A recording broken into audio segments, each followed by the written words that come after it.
87% ભારતીયોને કેન્સર થશે. આ મારું સંશોધન નથી, તમે વોટ્સએપમાં પેપરમાં વાંચો. 87%.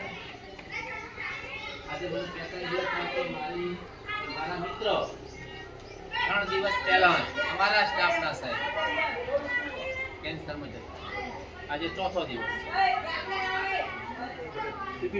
TP Patel cancer. હવે કેન્સર કંઈ વ્યસનથી થાય એવું નથી, ખોરાકી છે.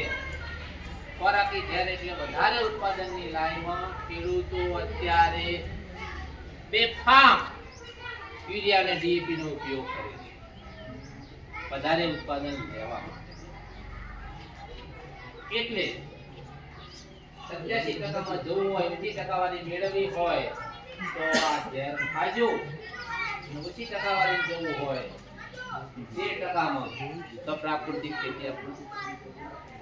મોટા ભાગે હું માનું છું ત્યાં સુધી બધા ખેડૂત પુત્ર હશે છે ને, બધા ખેડૂત પુત્ર તરજામણી ઊંચી ખેડૂત પુત્ર હોય, જે જમીન ધરાવતા હોય.